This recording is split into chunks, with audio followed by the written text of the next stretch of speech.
and I don't even know if it's correct anymore. And again, it's been a lot of work, and she's done a really good job, so yay for her. And the other thing is, John just looked again too, I'd asked Julie, there's article, oh, forgive me, I don't know my Roman numerals, but personnel bylaw. Copies of the personnel bylaw may be obtained at the town clerk's office, but throughout the rest of the bylaws, there's nothing in there. So if we don't have that, and we're developing a personnel policy that the select board will hopefully be able to vote on before the annual town meeting, that would probably require us to be working every day, all week. But I think these can be removed. I don't, do we have to vote on that, or I would like those to be added, or, I'm not really To sure the you want to go warrant? with that. Yes. Yeah, Okay. Because these are bylaws that would have to be removed. Okay, I think the If you one can find me on the something I else. think Carol Harris has it. She has like, She does. yeah. She does. The Do personal you, bylaw. excuse me for just 1 minute. Okay. Do you remember, Alicia, when we sent her an email and asked her to send us something back? She sent us the personnel policy, correct? Yeah, she sent us the wrong thing. So it's probably maybe just worded wrong then? If she sent us back the personnel policy that we're working on, that's about 50 pages. No, I'll go digging So through my if you don't stuff. mind, so Hopefully I these might have be it. two things that Yeah. I would like to add or subtract, or to just have that taken care of, so that when we finish the personnel policy, it will be fine, and it will be done. Yes. There is a personnel bylaw, and I don't know why she sent what she did, but we had gotten one from the advisory board a number of years ago, so we understood what. Please send me something so I know what that is. Right. Because it kind of all goes together. And it's not as many pages as your policy. Yeah. But there is a bylaw, and I think the reason why you don't see it in the book, or maybe not even on the site, is that she does not update the book but every 5 years. So maybe that was an omission for some I reason. don't know. Yeah. So if somebody. she's doing it now. Please send me stuff, For so. this year. The copy I had was from last year, from 2014. Okay, I would have to Which I see got what, off because the we town could website. find Right. nothing, and we've been working once or twice a week on this, so. Right, I know, that's, But whatever you can find would be great if you could send it to me, and then her and I will work on it.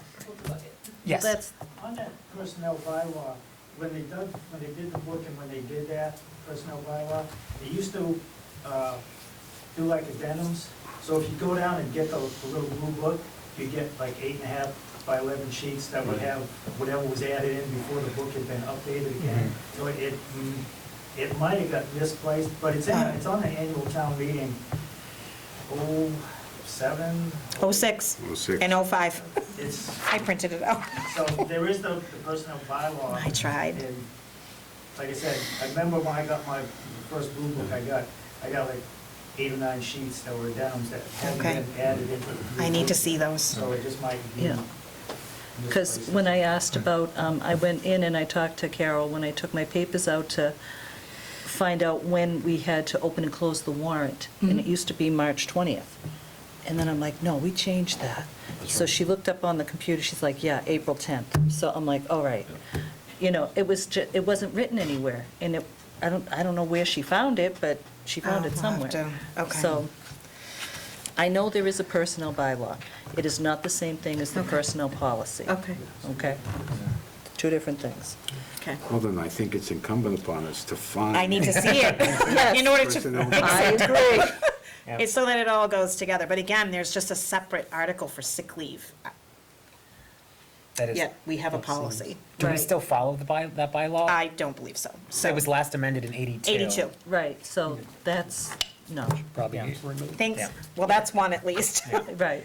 I can send something to Bob. No, this is, like, goes to why we really need a charter, and we need a charter committee, and that's gonna be probably 5 years down the road before we're in a financial position to do that kind of work. That's why I wanted the trench as a bylaw, because it's just posted on the highway page, the same exact wording that we have in the bylaw, that I would like as a bylaw. So at least it should be with all the other bylaws. So, we need a charter. So then we can, unless anyone has a motion to the contrary, we can take up then the voting on the actual annual town meeting warrant articles at our next select board meeting, which our next regular meeting is next Monday. If that works for everyone. And then next is to discuss the special town meeting and warrant, which we may have just done. If we can include all of the transfers in our annual and not have to hold a separate special, I think that would be advantageous. I don't know. Absolutely. I know a lot of people really like annual town meetings. They might be sad if it's a little shorter, but I think that would be a good way to.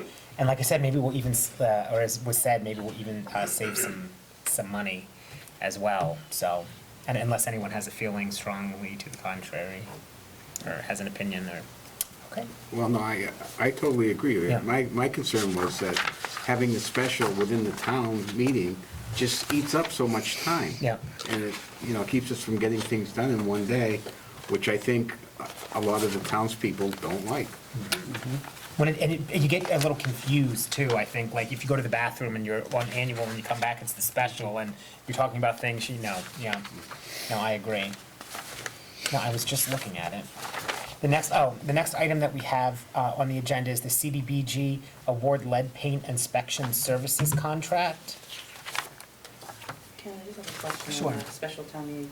You guys voted to open the warrant for that. Do we need to close it or cancel it? Next meeting. or- Well, we can do it anytime, we don't have. No, on the Next. special town meeting, you voted to open. Yeah, Yeah. Right, but we can left close the it next closing date open-ended. Okay, so we can just leave it for that? Yeah, and then, maybe unless we find out something that would change, yeah, we Right. can, next meeting. Okay.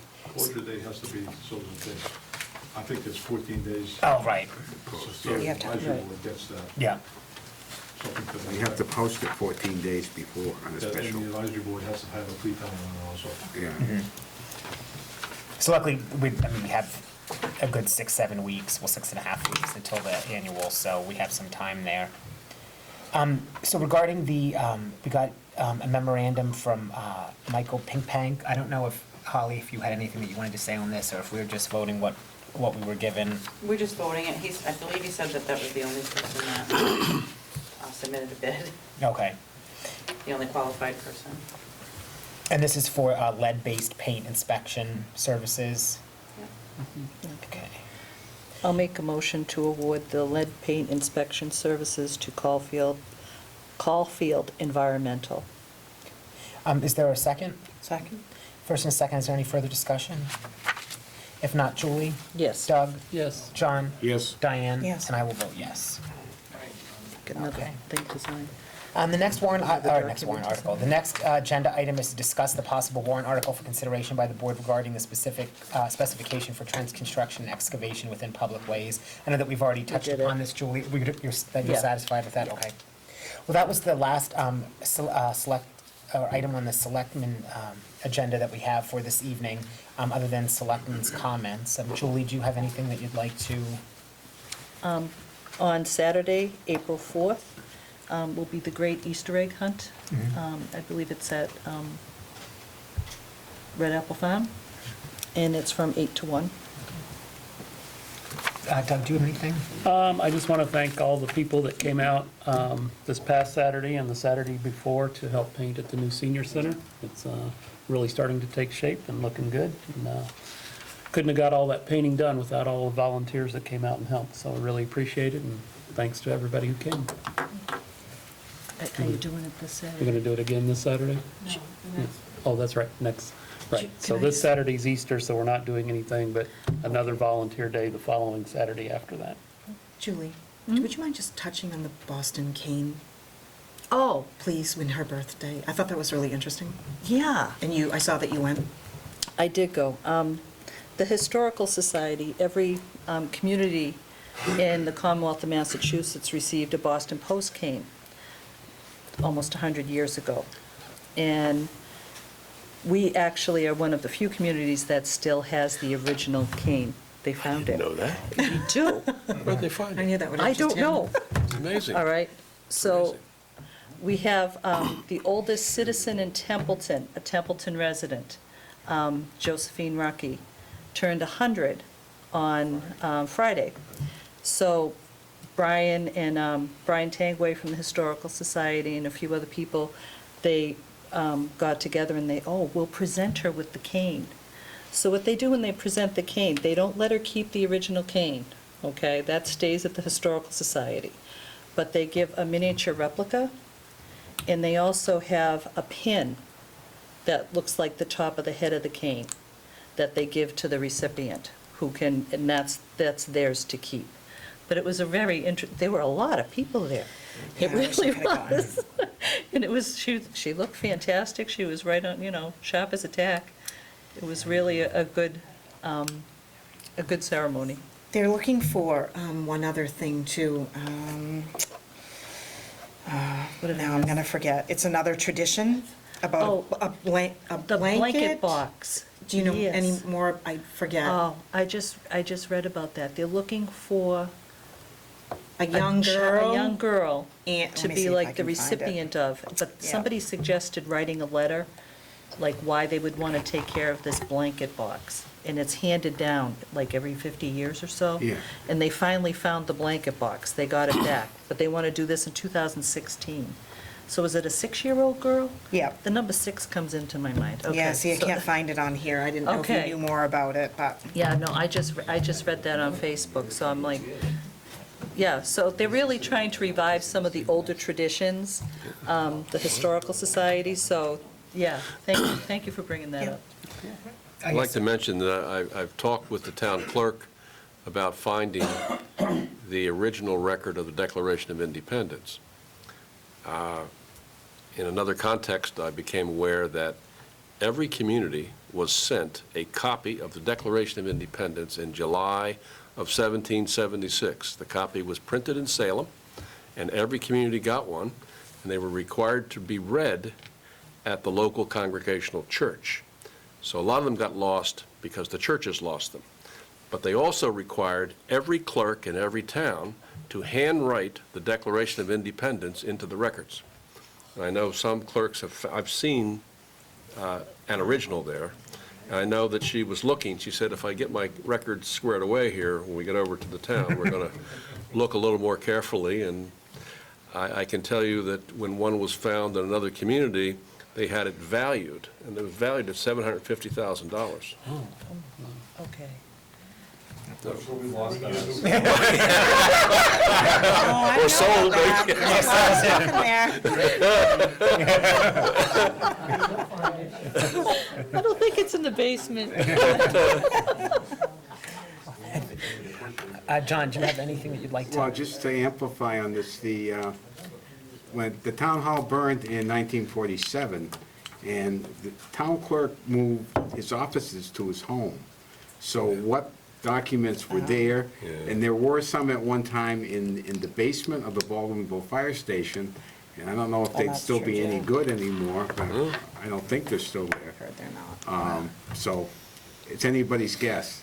And as far as the Boston Post cane goes, I don't know if you all know the story, but there used to be a newspaper, the Boston Post, and the publisher, in the blatant attempt to sell newspapers, gave out all these canes to every Massachusetts town, and also, I think, New Hampshire and Vermont, Yep, and Maine. and Maine, Yes. okay. I actually gave it, I used to present the cane in Maine when I was there. Really, yeah. Yeah. And they gave away the actual cane, but they had the problems that apparently the town of Templeton is trying to prevent, and that is someone gets the cane, they pass away, the cane is in the attic, and it kind of gets forgotten, so, and Well, lost. I once had to break up a fight in another community over who was gonna have the cane. Yeah. When somebody had died and it hadn't got turned back in.